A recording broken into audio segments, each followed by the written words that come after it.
ये है हमारा अगला टॉपिक, सर्च इंजन ऑप्टिमाइजेशन।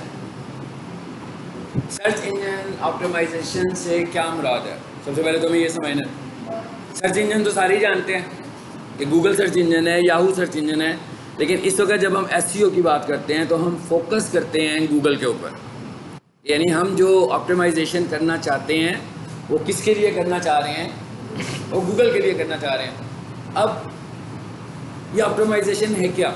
बहुत सारे लोग हैं जो बहुत सारे बिजनेसेस रन कर रहे हैं और उन्होंने अपनी अपनी वेबसाइट्स बना रखी हैं। और अगर मैं ये कहूँ कि एक वेबसाइट बनाने की कॉस्ट कितनी है, तो एक कॉस्ट तो वो है जो डेवलपर की कॉस्ट है, जो डेवलपर ने आपसे पैसे लेने हैं भाई वेबसाइट बनाने के लिए। वो डिपेंड करता है आपकी वेबसाइट के ऊपर। वो 20,000 की भी बन जाएगी, वो 10 की भी बन जाएगी, वो लाख की भी बन जाएगी, वो 2 लाख की भी बन जाएगी, इससे बड़ी भी वेबसाइट बन जाएगी। ठीक है, तो इसका मतलब हुआ कि अच्छी खासी बड़ी इन्वेस्टमेंट हो सकती है। उसके बाद आपकी जो वेबसाइट है उसने ऑनलाइन नज़र आना है। तो जब भी कोई चीज़ हम देखना चाहते हैं, किसी को बताना चाह रहे हैं, तो उसका कोई नाम भी तो होना चाहिए। तो इसका मतलब क्या हुआ कि हमें वेबसाइट का कोई नाम भी परचेज करना होता है। जैसे मैं कह रहा हूँ ना कि गूगल, तो गूगल ने गूगल परचेज किया होगा ना, याहू ने याहू परचेज किया होगा, जियो वालों ने वेबसाइट का नाम परचेज किया होगा jio.tv, उर्दू पॉइंट वालों ने परचेज किया होगा urdupoint.com.pk, पीक सॉल्यूशंस वालों ने परचेज किया होगा peaksolutions.edu.pk। तो ये एक नाम है, एक ऑनलाइन नाम है जो उन्हें ख़रीदना पड़ा। तो इसका मतलब क्या हुआ, एक और इन्वेस्टमेंट आ गई बीच में जिसमें हमें ऑनलाइन अपना नाम भी ख़रीदना है। बहुत सारी इंटरनेट कंपनीज़ हैं जो ये सर्विस देती हैं, जो आपको नाम सेल करती हैं। अब जो नाम हमने परचेज़ कर लिया, बाय कर लिया, इसकी एक लाइफ है। ये लाइफ टाइम नहीं है, इसकी एक लाइफ है। मतलब ये लाइफ टाइम बिल्कुल नहीं है। ये 1 साल के लिए परचेज़ कर सकते हो आप मिनिमम। हाँ, अगर आप अपनी कंफर्ट जोन में जाकर 2 साल के लिए परचेज़ करना चाहो तो भी कर सकते हो, 3 साल के लिए करना चाहो कर सकते हो। कुछ कंपनियां आपको 5 साल के लिए भी दे देती हैं और कुछ कंपनियां आपको 7 साल के लिए भी नाम देती हैं। इसका मतलब क्या हुआ कि ऐसा नहीं होगा कि 1 साल की प्राइस पे मिलेगा, 7 साल के लिए 7 साल की प्राइस पे ही मिलेगा। लेकिन आप टेंशन फ्री हो जाओगे कि अब आपको पता है कि भाई ये नाम 7 साल के लिए हमारा है। अगर मैं कोई चीज़ 7 साल के लिए परचेज़ कर लूँ तो कोई एक आधा बेनिफिट तो मुझे मिलेगा, उसका थोड़ा सा डिस्काउंट मिल जाएगा।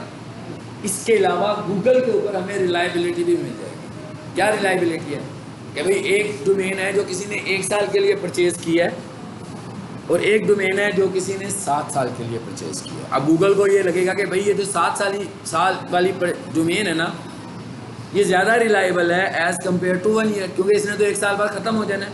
क्या फिर अगले साल वो बंदा इसको रिन्यू करवाता है, नहीं करवाता, छोड़ देता है? तो इसका मतलब क्या हुआ कि ये एक बहुत स्ट्रॉन्ग फैक्टर है आपकी रैंकिंग का कि आप ज़्यादा टाइम के लिए डोमेन को परचेज़ करो। ठीक हो गया?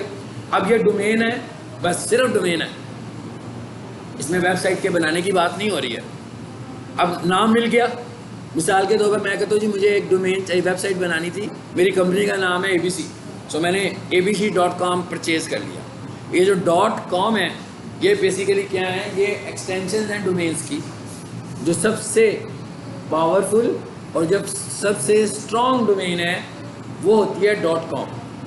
जो सबसे पावरफुल और सबसे स्ट्रॉन्ग डोमेन होती है वो .com होती है। इसका मतलब क्या हुआ कि .com बहुत सारे लोग परचेज़ कर रहे होंगे। और अभी मैंने जितना सादा सा नाम लिया abc.com, ठीक है ना, जैसे मैं कहूँ peak.com, बहुत पॉपुलर नेम है।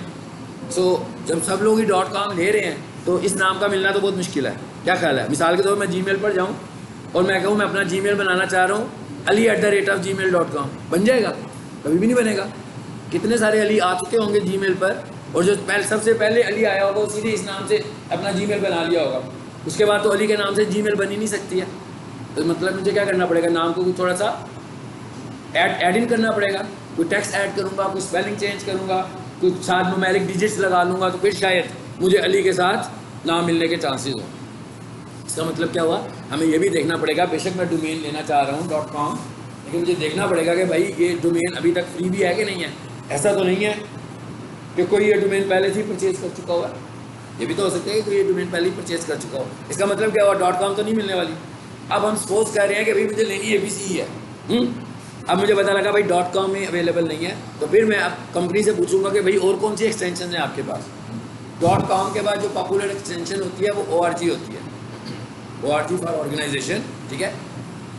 उसके बाद क्या है, .net भी हो सकती है, फिर .com .pk भी हो सकती है, फिर .pk भी हो सकती है। तो बेसिकली ये क्या है, ये उसकी एक्सटेंशन है जो हम अपनी वेबसाइट की रेलिवेंसी से भी देंगे। मिसाल के तौर पर मेरी वेबसाइट है जो ग्लोबली सर्व करती है, हाँ मतलब पूरी दुनिया में, लेकिन मैं उसकी वेबसाइट का नाम रख लूँ abc.pk, तो ये तो नाम से ही रिफ्लेक्शन क्या हो रही है कि भाई ये लोग सर्व करते हैं पाकिस्तान में, .pk तो लगाया हुआ है। सो हमें ये भी देखना है कि हम किधर सर्व कर रहे हैं और उसी तरह का नाम लें, ठीक है। सो इसका मतलब हमें जब डोमेन परचेज करनी होगी तो हमें नाम की सिलेक्शन भी करनी है। चलो जी, नाम ले लिया। मैं कह देता हूँ भाई नाम अगर हमें ख़रीदना पड़ा तो हो सकता है वो 3000 से शुरू होगा, 5000 का भी हो सकता है, 8000 का भी हो सकता है, डिपेंड्स कि आप कौन सा नाम परचेज कर रहे हो। और इसकी पेमेंट की लाइफ कितनी है, 1 साल। यानी अगर मैं चाहूँगा कि मुझे 7 साल के लिए लेना है तो 5000 × 7, हो सकता है कंपनी वाले कुछ डिस्काउंट दे रहे हो 7 साल के लिए, तो वो डिस्काउंट मुझे मिल जाएगा, ठीक है।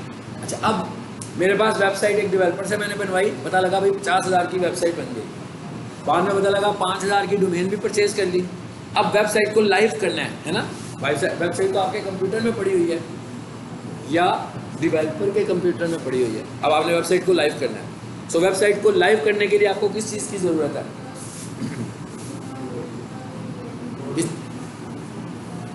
स्पेस की ज़रूरत है। भाई देखो, वेबसाइट किसी जगह पर स्टोर करनी है ना हमने, मतलब मैं आपको जो पढ़ाता हूँ मेरे कंप्यूटर पे स्टोर होती है रिकॉर्डिंग, तो इसका मतलब ये हुआ कि मेरे कंप्यूटर पर क्या चीज़ मुझे ज़रूरत है। भाई मैं तो हर घंटे में पढ़ा रहा हूँ अगर, तो मुझे क्या चाहिए, स्पेस चाहिए ना।